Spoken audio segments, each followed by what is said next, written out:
Preguntas, dudas, sí. Es muy difícil en el campo de la investigación enfrentar determinados estereotipos con relación al proceso de construcción de la ciencia que aún persisten. Porque, por ejemplo, ahora uno está abocado a hacer una investigación, un doctorado, y cuando tú presentas determinados resultados que pueden ser, que emergen de este diálogo profundo con un grupo, con un determinado número de personas, y hay una información significativa, valiosa, que incluso se reconoce como tal, viene enseguida el cuestionamiento de sí, claro, pero eso es con ese grupo, eso pasó con esas personas. Entonces se cuestiona el valor de la información que uno está aportando, justamente porque no cumple con un número, porque eso no lo puedes generalizar, y a partir de ahí, qué teoría o qué explicación científica tú puedes construir, si eso es algo tan local o tan específico. Entonces entra enseguida en uno la contradicción de apostar por esta epistemología cualitativa, una metodología cualitativa que busca la profundidad y la interpretación de un dato para poder generar y no tener que renunciar a eso y entonces irse a buscar entonces los grandes números, los grandes gráficos que son los que aplastan y hacen supuestamente creer que eso que estás diciendo es verdad. Y entonces a mí eso me ha pasado. Si yo empecé investigando cualitativa, nada, y profundizar y en eso, así hice la tesis de diploma y la de maestría, pero luego cuando recibo en eventos, en múltiples espacios, siempre llega eso, llega el cuestionamiento de que ahí falta el número, ahí falta la estadística, falta, y entonces ahí es que empiezo entonces la contradicción. Entonces ahora trato, ¿no?, de avanzar entonces hacia un enfoque mixto donde yo pueda tener el dato y pueda tener algo contundente para esa visión, aunque realmente para mí la riqueza está en lo otro, porque es lo que me permite la explicación, porque yo te puedo decir, esto está así y es un fenómeno compartido, y mira el número, aquí está, pero la explicación de por qué eso está así no me lo da ese número, me lo da la riqueza que yo puedo lograr haciendo un grupo focal y profundizar y poner a los muchachos a discutir o a reflexionar sobre el problema, y que realmente ellos sean sinceros, porque a veces en las encuestas te dicen cualquier cosa o te responden para salir del paso, y ahí no está generalmente toda la verdad, sino la otra. Pero es muy difícil por eso es importante renunciar, porque al final hay espacios de evaluación que son espacios formales también, los que uno tiene que estar y en los que uno tiene que responder, y es muy fuerte todavía el positivismo en la evaluación de los resultados científicos. Sí, pero siempre acuérdate de esta pregunta, que siempre es buena: ¿dónde están las investigaciones de Vygotsky donde estadísticamente muestra que la zona de desarrollo proximal existe? ¿Cuáles son? Porque yo no las conozco. Bueno, vea las fuentes más ortodoxas.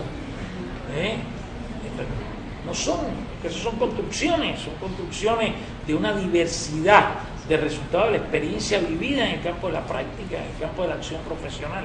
Pero además el concepto de muestra solo tiene sentido si partimos de una idea del saber como inducción, o sea, un criterio de frecuencia que se repite. Ninguna ciencia de modelamiento teórico usa muestra, porque no tiene sentido, porque lo que le da valor a lo que aparece en un grupo no es la cantidad de personas que están en el grupo, es el significado que tiene lo que apareció para el modelo teórico en desarrollo que está avanzando. Por ejemplo, cuando Denise Yodelete, que yo cité, de pronto percibe que los vasos, los tenedores y los cubos de los locos no lo usa la familia, ella no vio 10.000 familias, vio 4 familias y dijo, coño, esa es la representación social. Entonces eso es lo que es importante, porque a partir de ahí es donde dice que eso sí es algo que Moscovici siempre ha dicho: no, la representación social no es cognitiva, es simbólica. Porque la representación social es un artefacto simbólico que comparte una posibilidad de acción compartida de nosotros. Entonces, yo pienso que ese positivismo es un ¿cómo se llama? Puede ser una expresión precisamente de la fuerza que tuvo pensar que la objetividad estaba dada por una visión de conocimiento que era ver el conocimiento como representación lineal de la realidad y no ver el conocimiento como una construcción que gana viabilidad en la relación con lo real. Yo creo que ahí es donde está el problema. Y acuérdate que por ejemplo, la psicología soviética fue muy positivista en algunos de sus campos. Leontiev habla de personalidad en el año 75, actividad, conciencia, personalidad, pero el sustrato empírico de investigaciones de la teoría de la actividad fue la investigación experimental de las funciones psíquicas, percepción, memoria, etcétera, etcétera. No fue la personalidad. A la psicología soviética le faltaban recursos para enfrentar el desafío de la personalidad. Y evidentemente que producto del tipo de marxismo hegemónico, lo que a mí me gusta llamarle marxismo soviético, para eximir a Marx, era un marxismo instrumentalista. Hoy todavía se habla mucho de buscar las leyes del proceso. Bueno, las leyes, esa era la idea de Comte. Buscar las leyes del funcionamiento como si todos los funcionamientos estuvieran dados por leyes universales. Yo creo que no. Todas las teorías hoy que se confrontan, las estructuras disipativas de Prigogine, los sistemas vivos se disipan, abren alternativas que tienen que producir nuevas cosas. No son sistemas estáticos que se mantienen en la continuidad. Por ejemplo, el propio Marx, que también Marx es un hombre de su tiempo, uno no puede tener miedo a analizar a Marx. La visión teleológica de historia en Marx, desde mi punto de vista, trae un rancio positivista de pensar que las leyes de la historia se van imponiendo y los sistemas. Yo me acuerdo cuando yo estudié en la Universidad Soviética, estaba felicísimo por estar en el país más desarrollado del mundo y hacia toda la humanidad iba para allá. Y la psicología marxista y veía la otra psicología con desdén. La vida ha demostrado que el mundo no opera así, que los sistemas se configuran, que los seres humanos son protagonistas, que en los procesos humanos se dan desdoblamientos inesperados, que crean fenómenos cualitativos que tenemos que abordar. Y eso evidentemente nos transita por la sociología, por la filosofía, por la psicología. Entonces, ¿desde qué lugar se está partiendo? Si tú partes de que el mundo es una realidad ordenada, ese es el planteamiento del positivismo. El mundo es una realidad que evidentemente tiene procesos que lo definen, pero simultáneamente tiene rupturas que atentan contra esos procesos, y eso se da en todo. Imagínate las leyes del matrimonio para predecir su durabilidad. El problema, por ejemplo, en el sentido como, oye, ¿cómo está con tu marido? No, igual que siempre. Está igual que siempre, está jodida. Porque el matrimonio es un sistema vivo que se va encontrando en la diversidad, que va teniendo desafíos, que tiene desdoblamientos inesperados, y eso es lo que le da vida, la capacidad de generar nuevas formas de subjetivación que a veces se ven exprimidas por los formalismos. No hay nada peor para el matrimonio, y que tantas mujeres jóvenes, quién sabe, alguna me elige. Si Albertina estuviera aquí, qué problema. El matrimonio, señores, va generando vida permanentemente, pero me estoy refiriendo al matrimonio solo para hablar de un tipo de institución. La Facultad de Psicología de la Universidad de La Habana va generando procesos que no existían hace 6 meses y que si no los acompañamos, si no somos capaces de conceptualizar, de tomar posiciones, el proceso nos traga, porque todo sistema humano es un sistema vivo, generador, no es un sistema eco, no es un sistema que repite lo anterior, es un sistema que genera nuevas cosas. Entonces, tú y yo somos amigos, pero de pronto un día me estoy tomando una cerveza contigo y de pronto sentí algo, porque yo soy amigo tuyo, pero también soy hombre. O sea, yo digo, ¿hay amistad entre hombre y mujer? Claro que hay, pero una amistad sexuada, puede ser que el sexo no aparezca, pero puede ser que aparezca, ¿verdad? Puede ser que aparezca. Entonces, yo creo que nosotros tenemos que subvertir esa imagen de orden como repetición. Cuando nosotros queremos ordenar como repetición, estamos en el fondo llevando a la destrucción de ese sistema. Cuando un matrimonio quiere desayunar, almorzar y comer juntos, llega el momento en que uno de los dos ya no quiere ver más al otro, porque cuando aparece el príncipe azul, ahora, alguna de ustedes apareció el príncipe azul allá afuera y el corazón le late y que ganas tengo de verlo. Pero cuando el príncipe azul aparezca, que usted se quería tomar una cerveza con algunos colegas aquí y conversar del curso y aparezca el príncipe azul, va a llegar el momento que usted quiere dinamitar al príncipe azul. ¿De qué me refiero? Los sistemas humanos, todos los sistemas complejos, la verdad, esta es una de las características que Morán, Heiting definen de los sistemas complejos, pero entre los sistemas complejos la subjetividad humana es un sistema inauditamente complejo, entonces necesita de recursos, de metodología, de procesos de construcción vivos, que nos mantiene como actores en todo momento. Nunca nos podemos descansar en el procedimiento es un recurso de nosotros. Por eso clásicos como Lincoln y Buba dicen el principal instrumento de la investigación cualitativa es el investigador. es el investigador, sin duda, pero es el investigador pensando, no aplicando, pensando. Y evidentemente que la actividad intelectual humana es una actividad que permanentemente nos desafía a salir del lugar en que estamos. Miren, cuando yo empecé a desarrollar el concepto de configuración subjetiva, lo pensé básicamente para la personalidad. Y lo desarrollé durante un tiempo en la personalidad, incluso en mi libro Comunicación, Personalidad y Desarrollo.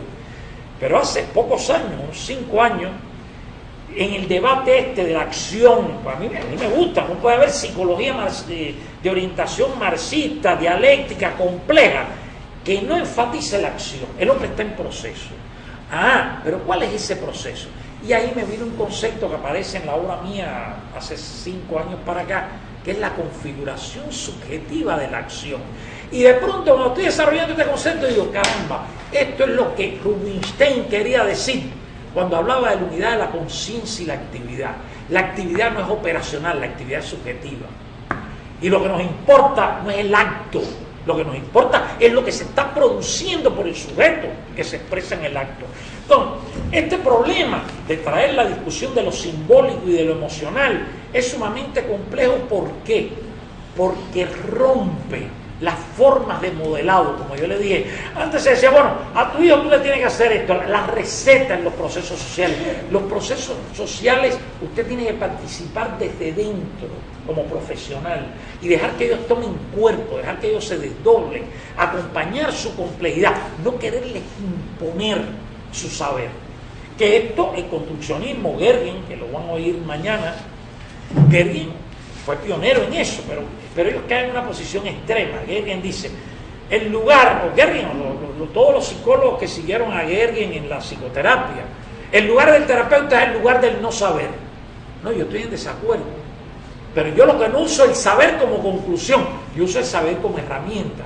Mi saber son hipótesis, para ver qué voy a provocar, para ver qué tema quiero sacar, para ver hasta dónde puedo acompañar. Por ejemplo, hay un libro mío que yo traje uno, se lo voy a dejar, que no me han dicho cómo hacemos, porque yo lo que quiero es que me lean, no quiero que esté en la casa de nadie. Entonces, uno de mis libros últimos, en portugués 2007 creo que, pero en español más reciente, es Psicoterapia, Subjetividad y Posmodernidad. En ese libro yo pongo un ejemplo de cuando yo daba terapia aquí en la Facultad de Psicología, cuando mi grupo con los cardiópatas. Entonces yo tenía un hombre que el pobre ya a veces muerto ya, que en la época para mí era un anciano, tenía 52 años, yo lo vería como un niño. El hombre tenía 52 años, le habían dado infarto, un tipo impulsivo, obrero, y entonces él tenía el centro de la vida de él era, ustedes lo saben, que en los barrios populares cubanos, uno continúa con esos conceptos. Ser hombre en Cuba es importante, ser hombre, todo el mundo tiene hombre y amigo, eso existe en nuestra cultura. Pero el tipo era, coño, bueno, soy hombre, era la hombría. Pero la hombría lo llevaba que la suegra lo provocaba y el hombre agarraba el televisor y lo tiraba para abajo y lo rompía en la acera. Entonces, todo esto, yo oyéndolo, el hombre no sé cómo no se murió antes. Entonces, un día que ya habíamos avanzado nuestra buena relación, era un tipo reflexivo, era un hombre obrero, pero un hombre que leía, era un tipo que pensaba, pero era muy impulsivo. Ya un día que teníamos la relación que yo dije, voy a hacer una acción terapéutica que me puede salir mal, pero la terapia igual, son decisiones, igual que la investigación. Me puede salir mal, pero yo creo que si me sale bien va a ser un giro grande. Y cuando él llega, que se sienta, él era colorado, ¿no?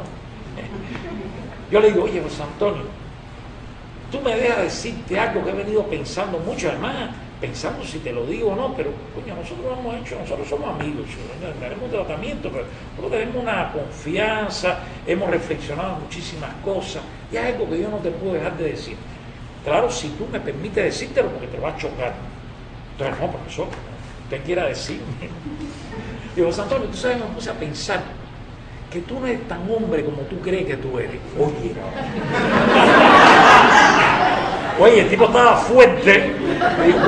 Oye, aquel hombre se puso el colote, pero le da el infarto. Oye, y agarró la mesa así, ¡tra! Doctor, le permito esto, porque yo lo respeto de una forma, pero yo quiero que usted me fundamente lo que usted me está diciendo.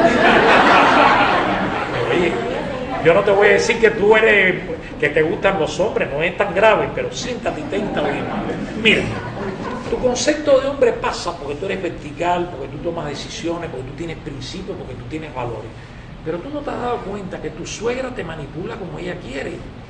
O sea, tu suegra te apaga el televisor y tú tiras el televisor por la ventana, llevas a que tu mujer se eche a llorar, a que los vecinos digan que tú eres un animal, a que ella te cercene completamente los sistemas de relaciones, no solo en la casa, sino en el barrio, y tú lo que caes es en una depresión, una agresividad que te está haciendo un daño tremendo. Entonces, yo nunca he visto un hombre que no tenga control de los acontecimientos. Pues tú hablas de hombría porque tú no le dejas pasar nada a nadie.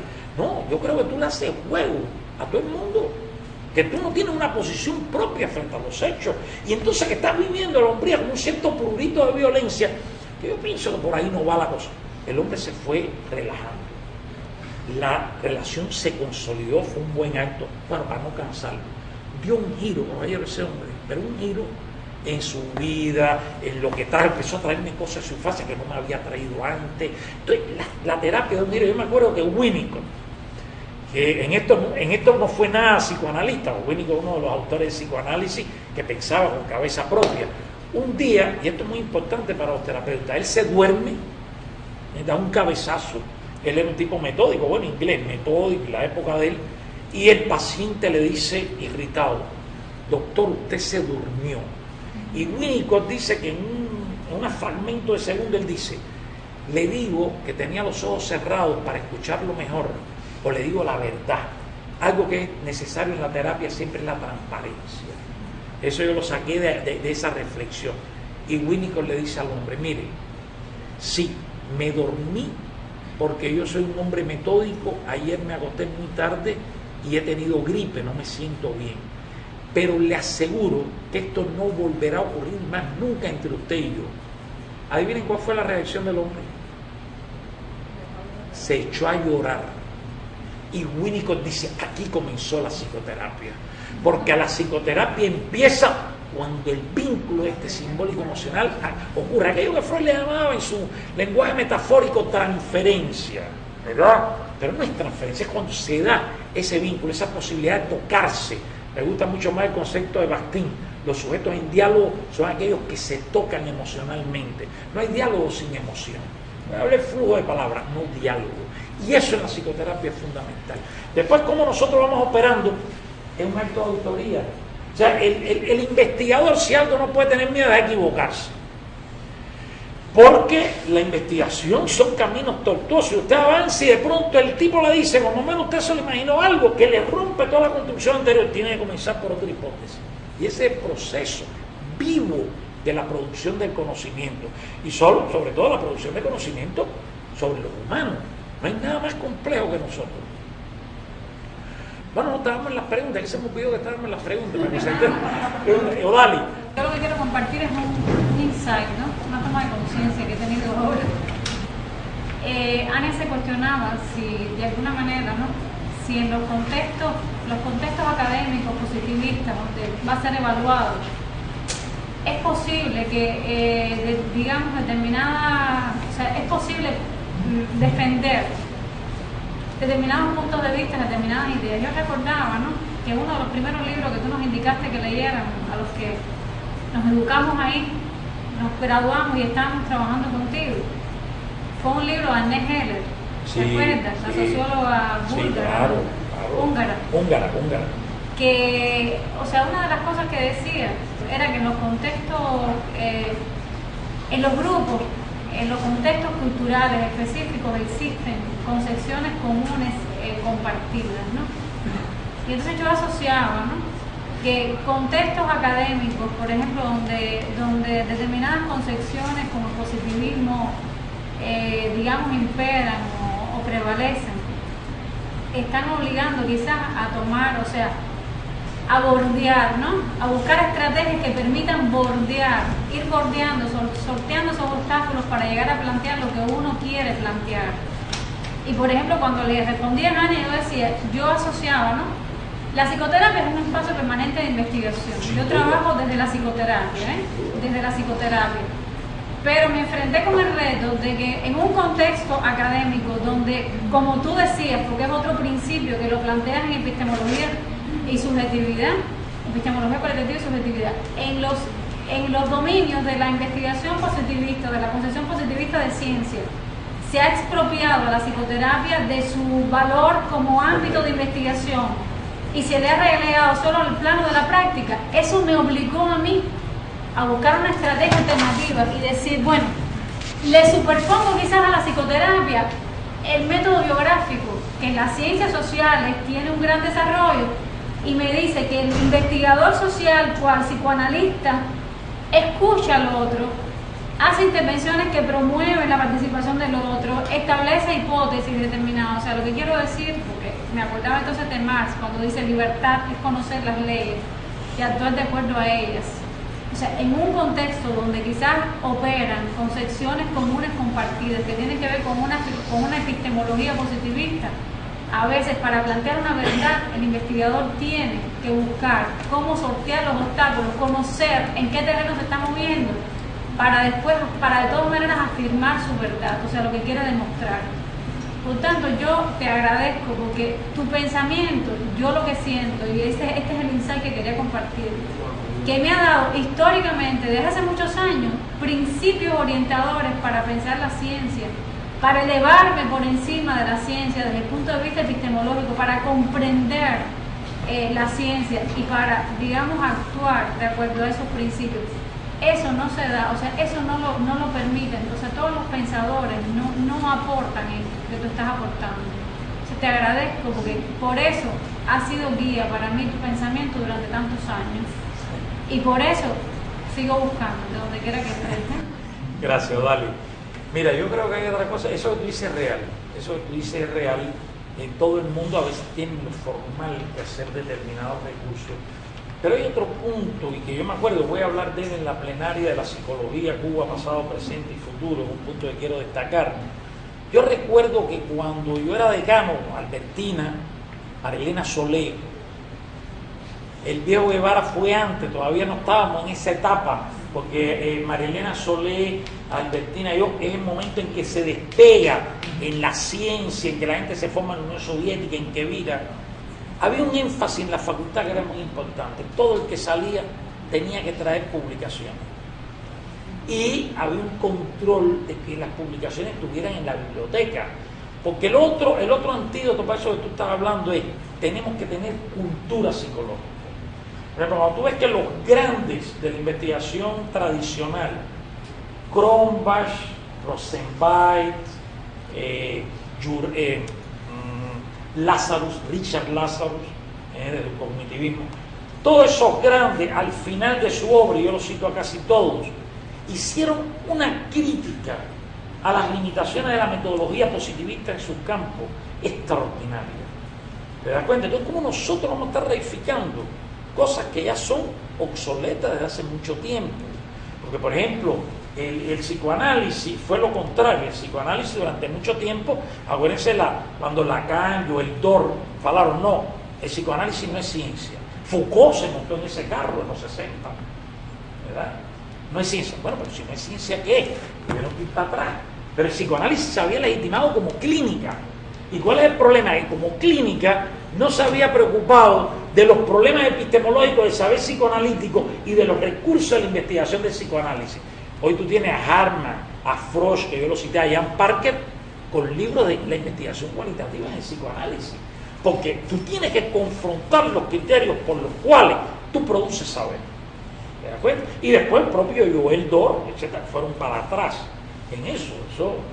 Entonces, si no eso, ¿qué es? ¿Una secta? ¿Qué es música? ¿Qué cosa es? O sea, porque la ciencia no es un conocimiento mejor, es un conocimiento que tiene determinadas características. A veces el sentido común es más eficiente que la ciencia en muchas cosas. La ciencia opera en sus posibilidades, pero sus límites son catastróficos en términos humanos. ¿Te das cuenta? Ahora, cuando hacemos ciencia estamos hablando de una metodología, estamos hablando de por qué tiene legitimidad lo que afirmamos, estamos hablando de unos recursos que entran en juego, que no es solo lo que yo creo. Entonces, esas cosas en muchas maneras toman muchas formas de operar frente a los desafíos de la realidad. De la realidad, que es un concepto etéreo, porque la realidad que nosotros siempre tenemos es la realidad humana. Es una realidad que ya está procesada en términos simbólicos, que tiene un lugar que aparece para nosotros, ¿verdad? Entonces, Odali, yo creo que, pues mira, eso que yo creo que tú has sido una luchadora ahí con tu teoría y con tu trabajo en la psicoterapia, pero acuérdate una cosa que yo planteaba de epistemología cualitativa y subjetividad.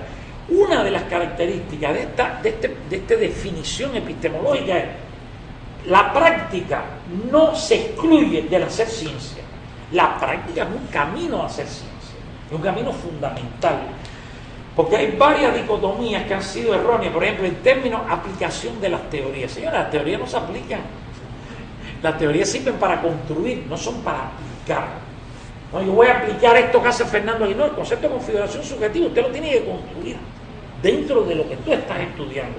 No lo puedes aplicar, porque si algo ha sido en la psicología maltratado es la idea de teoría.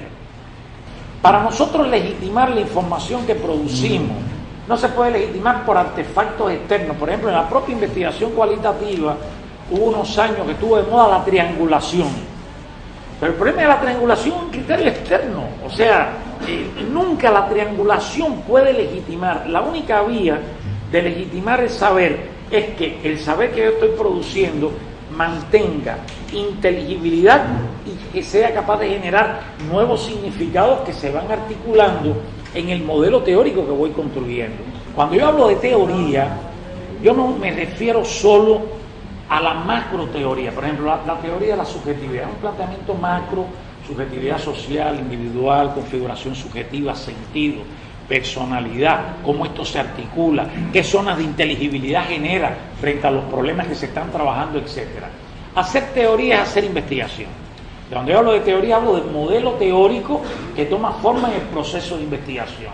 Por ejemplo, la configuración, si yo quiero estudiar, como yo le decía a Maricela en una respuesta por la mañana, cómo se expresan las representaciones sociales como configuración subjetiva, yo tengo que desarrollar ese modelo de configuración subjetiva en el campo, discutiendo un espacio de representación social y viendo precisamente cómo esa representación capitaliza toda una serie de espacios de producción de la subjetividad social. Espacios de producción de la subjetividad social hay muchos, porque la subjetividad social es igual a la individual. O sea, no hay relaciones directas y aparentes. Las cosas a nivel social toman sentidos que desde la intencionalidad en que son generadas son imprevisibles. O sea, es como el padre que yo hablaba, que quiere mucho a su hijo, le da afecto, sin embargo, el hijo tiene una relación de celo y de inferioridad con relación al hermano y percibe el afecto del padre como lástima. Entonces eso es fatal. A nivel social es la misma cosa. Pero yo decía que hacer teoría no es buscar la explicación del problema que yo estudio en una teoría macro general. Por ejemplo, uno de los grandes errores que hay cuando usted ve el psicoanálisis malo, ¿no? Usted habla, no, pero eso es por un complejo de Edipo. Bueno, ¿y de dónde usted saca eso? O sea, usted no puede nunca usar un concepto general de un nivel macroteórico para producir un significado particular en un problema que usted estudia. Usted tiene que producir, a partir de la teoría que usted está usando, significados que sean congruentes y que usted a través de la metodología pueda evidenciar en el proceso de la investigación. No hay categorías ni hay interpretaciones que sean sacralizadas en términos de ciencia. Toda teoría en ciencia se mantiene en la tensión con las nuevas construcciones y con las nuevas informaciones que los caminos de investigación le van generando un marco teórico. Las teorías, lejos de lo que se piensa, viven de la heterodoxia, las personas que investigan y confrontan la teoría, pero en esa confrontación de la teoría la reafirman, porque la usan y producen nuevos significados desde la teoría que contribuye a la vitalidad de la teoría. Carl Rogers tenía algo que a mí siempre me gustó, porque los humanistas eran ingenuos y a veces incultos, porque tenían muy poca noción de cómo ese sujeto intencional que ellos proclamaban, cómo ese sujeto se configuraba subjetivamente en los avatares de una cultura y no de la manera que ellos se lo representaban. Sin embargo, eran personas honestas. Sobre todo, Gordon Allport es un humanista, yo lo cité hoy, pero Carl Rogers decía, yo no sé quiénes me ayudan más, si mis enemigos o mis seguidores, porque mis enemigos me critican en cosas que es verdad que no he resuelto, pero que son interesantes. Y los seguidores banalizan mi pensamiento. Yo creo que eso que dijo Carl Rogers le ha pasado a Vygotsky, a Freud, a casi todo el mundo de los teóricos, ¿no? Porque a veces se quiere tener una lealtad con los autores, que la lealtad es trabajar a partir de ellos, es producir sobre ellos, es traerlo en las citaciones, es recordarlo, pero la lealtad no es seguirlo miméticamente. O sea, los propios autores, si se despertaran y vieran que lo están, les iba a dar, yo siempre digo a mis estudiantes de pregrado, si hoy Freud revive y ustedes lo invitan a una conferencia, Freud les iba a decir, muchachos, déjenme 6 meses para actualizar, porque desde yo me morí hasta hoy ya ha pasado mucho tiempo.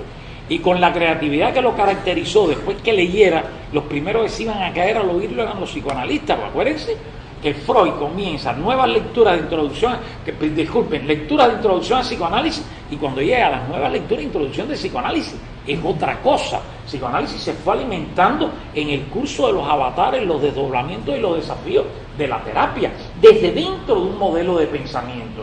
Por eso es que todos los otros psicoanalistas que vinieron después de él, psicoanálisis junguiano, no, Jung es un freudiano, solo que Jung fue excluido por la institución freudiana y no se le reconoció que era un psicoanalista, y por eso vino la teoría, ¿cómo se llamaba lo de Jung? La psicología individual o psicología analítica, no me acuerdo, Jung, y ahí empezaron todas las disidencias, pero la disidencia no es más que el posicionamiento activo de los seguidores que se deciden a crear cosas nuevas desde la base de la teoría que han asumido. Entonces, hacer investigación es una empresa teórica. Cuando estamos haciendo investigación siempre estamos produciendo nuevos significados, siempre estamos abriendo zonas de inteligibilidad con problemas que no existían antes de eso.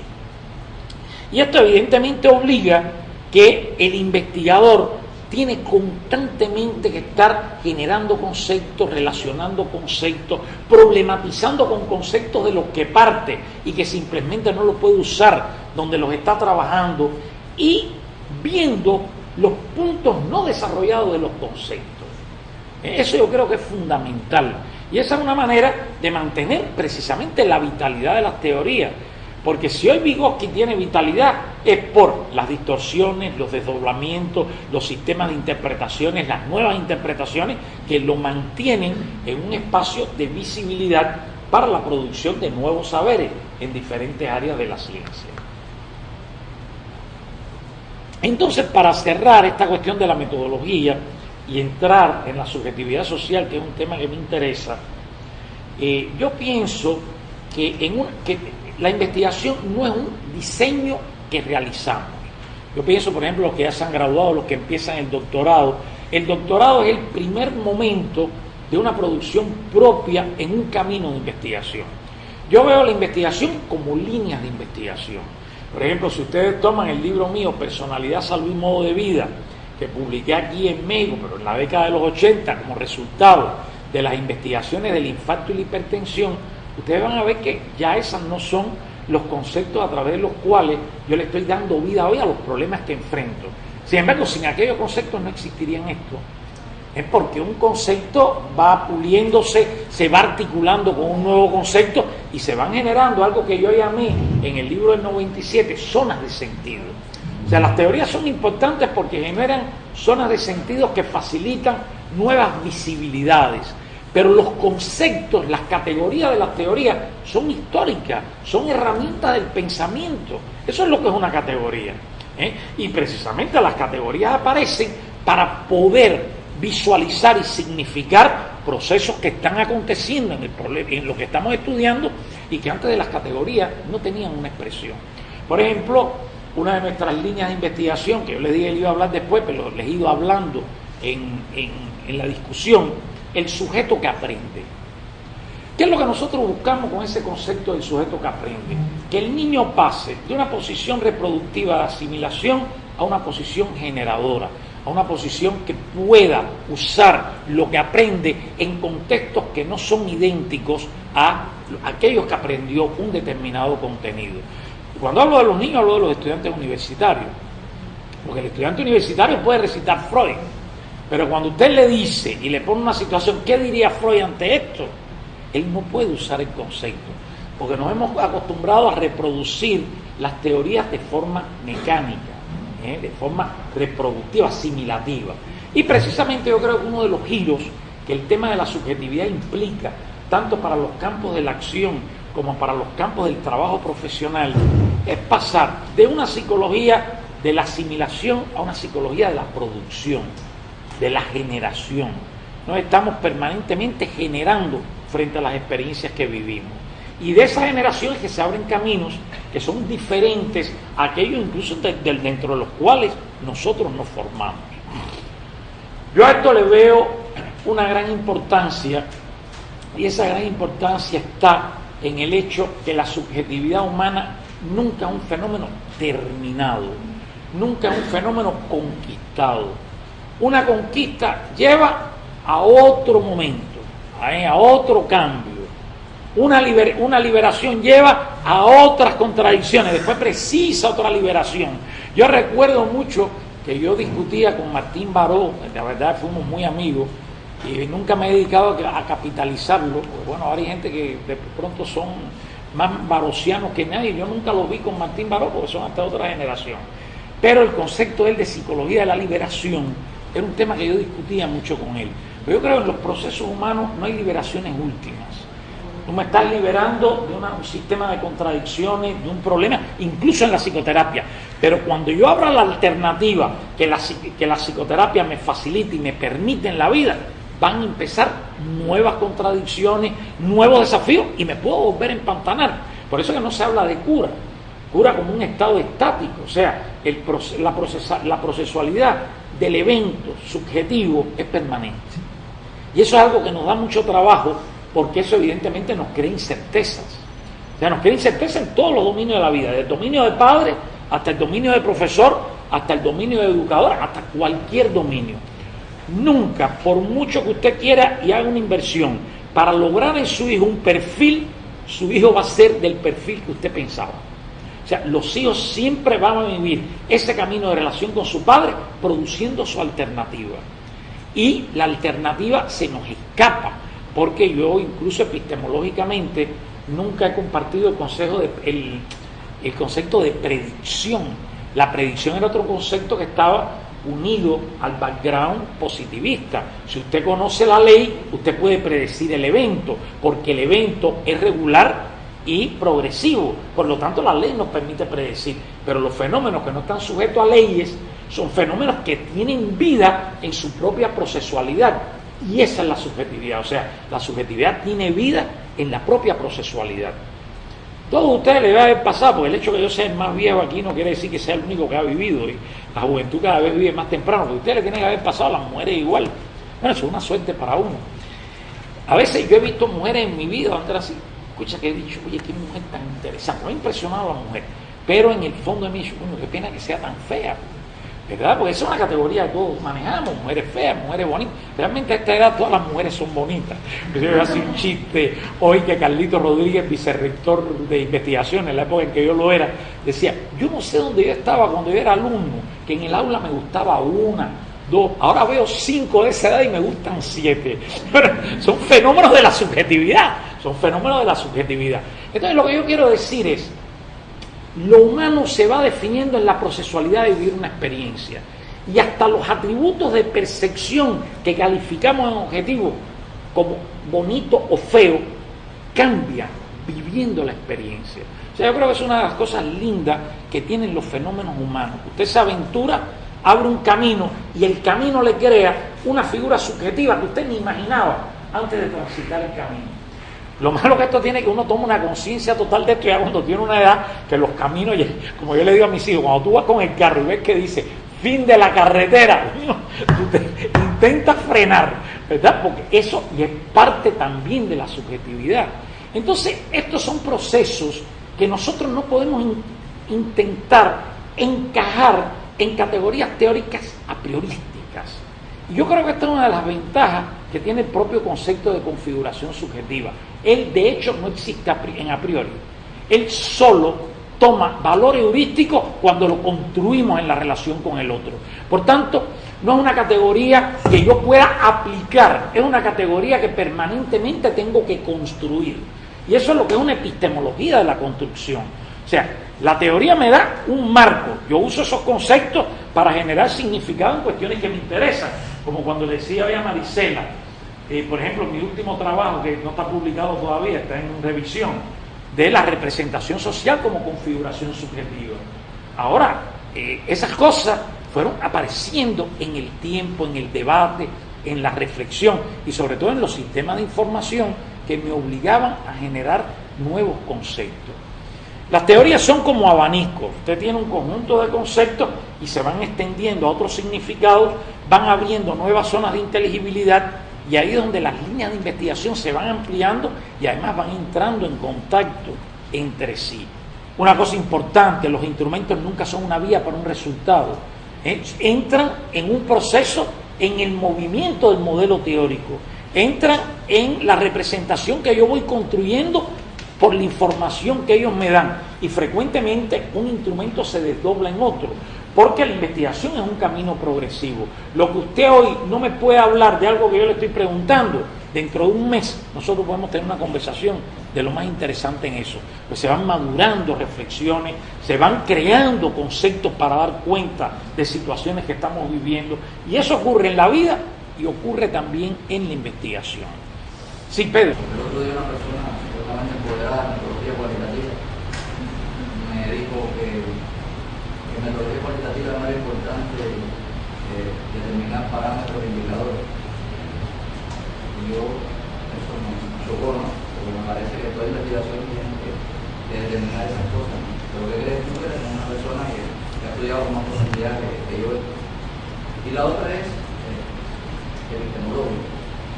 He leído mucho sobre subjetividad y la gente habla mucho sobre subjetividad. Yo, sabes que yo, desde que me formé con ustedes, me formé en un enfoque personológico y lo he tratado de entender epistemológicamente, lo he tratado de seguir, de estructurar, no solo, ¿no?, con otro equipo de personas.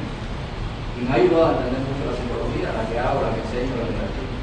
Pero cada día se impone más el término subjetividad, hasta el punto que a veces las personas que trabajan personalidad se sienten relegadas, preteridas, obligadas o subordinadas a que si no están en la parándula de la subjetividad no estás. Yo no sabía que era tan popular el tema aquí. Y bueno, es un punto de vista, ¿no? Y claro. Y la cosa es que, bueno, sí, hay gente que trabaja personalidad, que la defiende, que la trabaja. Pero hay veces que se trabaja muy desestructuradamente. Y se trabaja la personalidad, lo cognitivo y lo afectivo, y fuera de la personalidad el carácter, el temperamento, las capacidades, fuera de la capacidad, las necesidades y los motivos. Y personalidad se queda aquello que Fernando construyó en un momento determinado, que en algunos textos que he leído, en algunas personas que he leído. Pero subjetividad es como que se queda algo que se supone que todo el mundo debe saber, y por tanto ya no lo voy a decir, y que epistemológicamente se diluye, y todo el mundo habla de la subjetividad, y empieza la subjetividad grupal, la subjetividad social, y entonces ¿dónde queda lo psíquico? Bueno, la idea aquella de carácter, temperamento y eso, yo creo que después el libro mío del 85 ya yo la saqué, porque era la cosa de poder hablar de propiedades en un momento en que no habían conceptos para hablar de la personalidad, donde la personalidad aparecía mucho más como definición teórica que como una construcción que tenía valor heurístico para construir en la investigación científica. Por ejemplo, la propia Boshoff ya se separa el carácter, el temperamento, aunque el temperamento hay que seguirlo estudiando, puede ser con otro concepto, que después me recuerdan hacer una reflexión que quiero hacer de Damasio, que es la figura hoy más fuerte, o una de las más fuertes de las neurociencias, que el último libro de él es El Self llega a la mente, donde él se despoja de aquella antigua ilusión de las neurociencias que irían a dar cuenta de todos los procesos psicológicos por los mecanismos genéticos y neurofuncionales, ¿verdad? Y una de las cosas inclusive que él dice muy interesante, tiene que ver también con lo que tú dices del psiquismo, que yo me voy a detener ahora. Él dice, se puede explicar el patrón neuronal a nivel cerebral que permite la imagen. Lo que no se puede explicar a nivel de las neurociencias es cuando la imagen toma un color personal, tiene un afecto para mí. Allá estamos en otro campo. O sea, ahí no hay, claro, que si nos meten un balazo en el cerebro, que ojalá que no nos pase a ninguno, evidentemente se acabó la subjetividad, la personalidad y todo. Es la base, pero no es un fenómeno correspondiente a. Sobre esa base se genera un otro nivel que es precisamente por la complejidad de la estructura cerebral humana lo que permite que nosotros operemos con procesos simbólicos. Pues el animal no tiene procesos simbólicos porque no tiene respaldo de la complejidad cerebral que implican esos procesos a nivel bioeléctrico, etcétera, etcétera, etcétera. Pero ese no es nuestro terreno, no es nuestro campo. Ahora, ¿qué cosa es el psiquismo? Y ahí sí pueden ir a Leontief. Esa fue las mejores cosas de Leontief en el desarrollo del psiquismo. ¿Recuerdan ese libro? Que es un clásico. ¿Cómo se llama? El desarrollo del psiquismo. Yo no me acuerdo exactamente el nombre. El psiquismo es la propiedad que los animales tienen para orientarse por señales del medio. O sea, aparece la actividad psíquica cuando yo no tengo que tocar esto para sacarlo y quemarme. Es una relación corporal que no necesariamente es psíquica en animales. Es que las bacterias tienen psiquismo, porque ellas se orientan por sustancias que otras bacterias segregan y eso les regula su comportamiento. Entonces, el psiquismo es una actividad de autorregulación del organismo frente a demandas del medio en que está. En la medida en que el medio se complejiza y el organismo se complejiza, aparece un sistema específico del psiquismo, sistema nervioso. Los animales siguen regulando su relación con el mundo por las señales. Y ese es un fenómeno muy interesante. Fíjate qué paradoja. Los únicos que se murieron en el tsunami ese que hubo en Indonesia fueron los más inteligentes. Los hombres que no se dieron cuenta que el tsunami venía. De ahí se habían ido los perros, los elefantes, todo el mundo. Todos los animales habían identificado señales de que venía algo que se aproximaba, que había de protegerse, y abandonaron el lugar. Nosotros hemos perdido la relación con la naturaleza a través de la señal. No es que la hayamos perdido completamente, pero hemos perdido gran parte, porque la señal ha sido sustituida por los procesos simbólicos generados en la cultura. El signo, el símbolo, el lenguaje, en fin, los procesos simbólicos múltiples que forman la naturaleza de la cultura. Pero eso no quiere decir que en nosotros no exista psiquismo, ¿verdad? ¿Dónde está el psiquismo en nosotros? En la sensorialidad, en la motricidad, ¿comprende? O sea, ahora tú me tiras a mí algo y yo me quito, no hay proceso subjetivo ahí. Yo me quemo y quito la mano. Se me adormece la pierna y tengo una reacción espontánea de reforzarme en la otra pierna. O sea, nosotros seguimos teniendo un bagaje de respuesta de adaptación a situaciones inmediatas que son propiamente psíquicas. La subjetividad es el nivel de los procesos psíquicos humanos que se desprenden de las necesidades del organismo y se generan en un nuevo nivel de motivación y de relación con el mundo, porque es un mundo ficticio, creado. O sea, como Castoriadis dice, ¿por qué ahora todos estamos aquí sentados? ¿Qué animales más raros? Discutiendo y reflexionando. ¿Qué nos hace estar aquí? Esa es una producción subjetiva, ¿verdad? Porque ni por nuestra sobrevivencia, ni por nuestra... Ahora la mayoría de nosotros lo que tenemos necesidad es de estar durmiendo un rato en la casa, descansando el almuerzo, etcétera. Sin embargo, estamos aquí. Entonces, la subjetividad es un nivel de respuesta a procesos que son culturalmente producidos. Pero la subjetividad no rivaliza con la personalidad. La subjetividad lo que nos permite es tener una claridad del tipo de naturaleza que tienen los procesos psíquicos humanos, que no son funciones aisladas, que tienen una cualidad que los caracteriza, y es que los procesos psíquicos humanos, yo los veo, no como Vygotsky veía la especificidad de las funciones psíquicas humanas en la mediación del signo. Yo no. Yo los veo en el carácter que esas funciones tienen de ser simbólico-emocionales. Y entonces eso me quita el problema de función cognitiva, motivación, como yo decía en la mañana. Yo me acuerdo que hace muchos años un colega, que sigue siendo un colega, no amigo, no, colega, me dijo, oye, pero es que vamos a tener que inventar la psicología para acompañar tu categoría. Y yo le dije, bueno chicos, yo creo que la ciencia se trata precisamente de reinventarse, porque algo que a mí nunca me gustó y por eso me orienté a la personalidad, es la taxonomía diversa de los conceptos psicológicos. Esa taxonomía de las cosas que no tienen contacto. O sea, la cognición hoy yo no la empleo.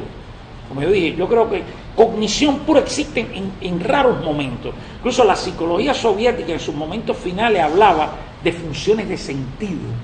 Tijomírov, cuando trataba el pensamiento, una serie de autores que se dedicaban a los procesos, hablaban de funciones de sentido. Smysl Brazavania, funciones de sentido. Entonces, yo hoy digo, bueno, es que cuando yo pienso, yo sigo siendo Fernando. Y yo pienso por recursos simbólicos que atraviesan mi vida y el contexto actual en el que estoy pensando. Pues yo no pienso como un acto abstracto de la relación que estoy teniendo contigo, Ari, y quién es Pedro Mongiotti. A lo mejor si no me hace la pregunta Mongiotti, me la hace Cuco, yo estaría dándole otra vuelta a la pregunta.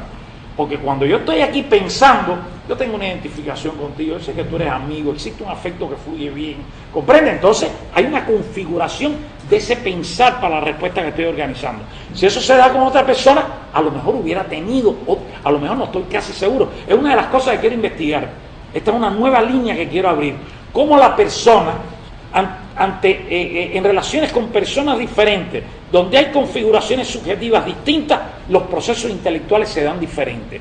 Yo me acuerdo que era la crítica que yo le hacía en el 95 al concepto de zona de sentido, de zona de desenvolvimiento, de desarrollo próximo de Vygotsky. Pues Vygotsky nos habla del apoyo instrumental del coetáneo del profesor, pero ¿y si el niño le tiene miedo al maestro? Y si yo rechazo tu posición ante la vida y soy tu alumno, ¿cómo tú me vas a poder apoyar simplemente para que yo avance en la zona de construcción que está implicada en nuestra relación alumno-profesor en un objeto determinado? Yo creo que uno de los problemas que tuvo la psicología soviética en su momento instrumental objetivo fue precisamente divorciar la función de la relación y de la subjetividad de quien estaba ejerciendo la función. Ahora, la personalidad, yo creo que tiene todo el valor del mundo. Yo lo que hoy veo, más que el concepto de formación motivacional compleja que era el que usaba en la época, yo veo que la personalidad es un sistema de configuraciones, donde unas se integran en otras y siempre tienen una presencia en los límites que tienen mis posibilidades frente a una nueva situación vivida. Por ejemplo, nuestra moralidad, nuestros intereses, nuestra filosofía del mundo son reguladores. Me permiten un sistema de opciones. Estando yo viviendo, y esta es la importancia del concepto de configuración subjetiva de la acción, estando yo viviendo una experiencia, la forma en que esa experiencia se va configurando puede transformar limitaciones o restricciones que la personalidad le impone a mi acción.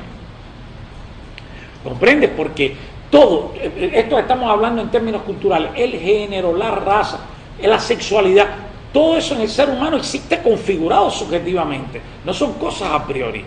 En los animales, por ejemplo, usted ve que los animales tienen un tipo de relación sexual que los humanos podemos a veces hasta envidiarlo, no importa que haya bulla, de paso usted, el sexo funciona a la misma maravilla, pero el sexo nuestro pasa por la forma en que nos educaron, la relación con nuestro cuerpo, el concepto de género, si tenemos o no creencias religiosas que nos limitan. El sexo nuestro está configurado subjetivamente, no es una expresión apenas del contacto de los cuerpos. Uno de los pocos animales que un detalle le puede romper la excitación es el ser humano. Bueno, un animal cuando está excitado, por favor, no hay más nada que eso, el mundo de tener su relación. El ser humano un detalle le rompe el proceso de excitación. Entonces yo creo que nosotros debemos a la personalidad, como todo tipo de categoría, como todo tipo de campo, un campo vivo. Yo creo que hoy lo que hay es que desarrollarlo, porque yo decía en la mañana, el discurso, el giro discursivo que se dio en la filosofía postestructuralista, pues todos los conceptos que eran de la persona pasaron a tener un segundo plano. Sin embargo, lo interesante del tema de la subjetividad es que rescata la génesis cultural históricamente situada y social del mundo subjetivo del individuo y ese mundo subjetivo como parte de una subjetividad que está en lo social, que está en los sistemas de producción macro y micro de los distintos eventos sociales. ¿De acuerdo? Entonces, yo no le veo a eso en contradicción. Y yo lo que, al contrario, quiero hacer un llamado. La personalidad hay que seguirla desarrollando. Porque si todos nosotros, si tú como observador simple te pones, tenemos una forma muy peculiar de enfrentar cosas, núcleos que son generados por nosotros, que no está en la experiencia que estamos viviendo. Yo creo que la personalidad es una manera de estar en el mundo. Y en esa manera se producen mundos diferenciados.